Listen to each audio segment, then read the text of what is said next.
एक लतीफ़ा सुन लें। पिछले कॉलम में मैंने पूरी तफसील लिखी थी कि काबीना के इजलास में चंद देसी वुज़रा ने जब खाद की ब्लैकमेलिंग की फरोख्त और बहरान का मामला वज़ीर आज़म के सामने उठाया कि किसान कतारों में लगकर रुल गए हैं, तो खुसरो बख्तियार साहब जो इंडस्ट्री के वजीर हैं ने फौरन सबको शटअप कॉल दी और कहा कि मुल्क में तो वाफर खाद मौजूद है, बल्कि पिछले साल 30 लाख टन पैदा की थी तो इस साल 33 लाख टन पैदा हुई है। उनका कहना था कि ये सब झूठ है कि मुल्क में खाद की कमी है। अब नहीं सुन लें।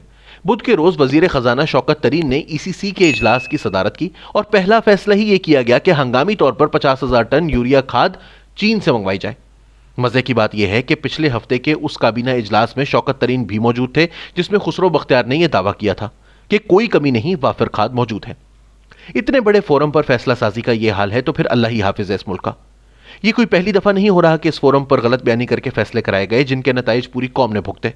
मौजूदा वजीर इत्तलात फवाद चौधरी ने कई दफा काबीना इजलासों में कहा कि काबीना को मुख्तलिफ इदारे और वजारतें गलत फिगर्स देकर गलत फैसले करवा रहे थे। उन्होंने कई इजलासों में कहा कि जब दुरुस्त डेटा ही नहीं होगा तो कैसे दुरुस्त फैसले होंगे।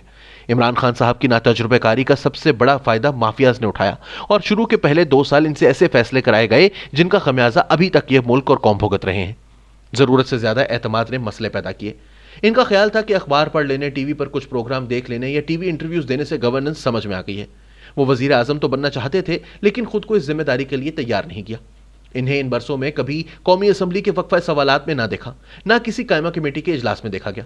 मैंने खुद अगर कुछ सीखा तो वक्फा सवालात और इन कमेटीज के इजलासों में बैठ बैठ कर सीखा।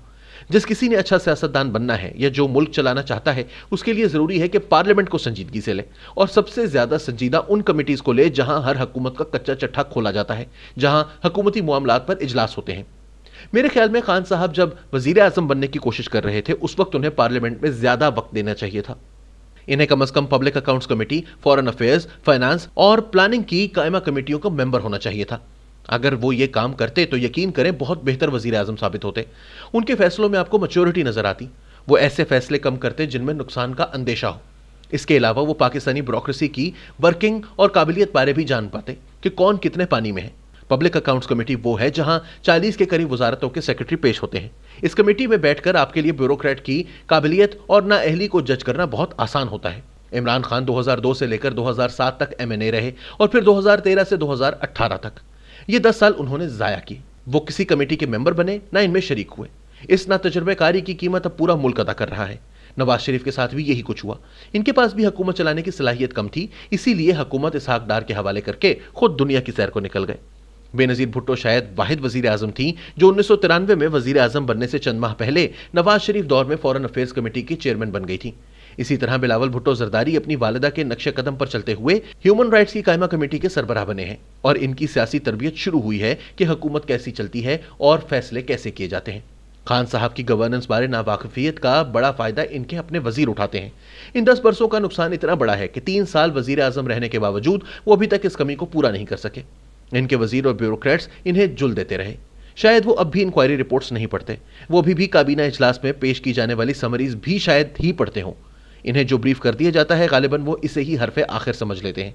इसका नतीजा ये हो रहा है कि फैसला साजी बहुत कमजोर है और वो अपनी वजारतों की गलतियां या खामियां नहीं पकड़ पाते। जब किसी वजीर को यह पता हो कि अच्छी अंग्रेजी बोलकर वो कोई भी फैसला करा सकता है तो फिर इसी तरह के फैसले होंगे जो 2 साल पहले करा लिए गए थे जब बताया गया कि मुल्क में वाफिर गंदम और चीनी मौजूद है। रज़ाक दाऊद साहब ने चीनी मिल मालिकान के कहने पर झूठे आदादो शुमार की बुनियाद पर शुगर एक्सपोर्ट की मंजूरी काबीना से ली और जब चीनी का स्कैंडल सामने आया तो बड़े आराम से मौसूफ ने मान लिया कि शुगर मिल एसोसिएशन ने उनके साथ झूठ बोला, गलत फिगर्स देकर गलत फैसले कराए। और आपको पता है कि इस एक झूठ की कीमत कितनी बड़ी पाकिस्तान और पाकिस्तानियों ने अदा की। सिर्फ 1 साल में 10 अरब डॉलर्स की गंदम, चीनी, दालें और कॉटन मंगवाई गई। इन दरामदात पर डॉलर्स खर्च हुए जिसके लिए पाकिस्तान ने कर्ज लिया। अब अगर डॉलर नहीं संभल पा रहा तो इसमें 2 साल कबल किए गए चंद फैसलों का बड़ा हाथ है। अभी तक एक ज़रूरी मुल्क गंदम, कॉटन, दालें और चीनी तक बैरून मुल्क से खरीद रहा है। गलत और झूठी रिपोर्ट्स देकर खान साहब से शाबाश लेने का सिलसिला अभी रुका नहीं। पहले रज़ाक दाऊद साहब गलत फिगर्स देकर चीनी बाहर भिजवा दी और अब 30 अरब रुपए की चीनी मंगवा ली गई है। हमाद अजहर साहब ने भी अपनी कारकर्दगी दिखाने में देर नहीं की। जब गैस $6 के रेट पर मिल रही थी उस वक्त नहीं खरीदी, अब $40 पर भी नहीं मिल रही। गैस की शॉर्टेज हो गई है। रही सही कसर अब खुसरो बख्तियार ने पूरी कर दी है। अगर खुसरो बख्तियार की बात को माना जाए कि मुल्क में यूरिया खाद वाफर है तो फिर शौकत तरीन ने 50,000 टन खाद चीन से मंगवाने का फैसला क्यों किया है? इस हुकूमत को बंदा क्या कहे जिसका वजीर एक हफ्ता पहले कह रहा था कि यूरिया खाद की कमी नहीं बल्कि वाफिर है, अब वही वजीर यूरिया मंगवा रहे हैं। इन हालात में एक दफा फिर पाकिस्तान को डॉलर उधार लेकर गंदम रूस से मंगवाना पड़ेगी और इस हुकूमत से हम दूध की नहरें बहाने की उम्मीद किए बैठे थे।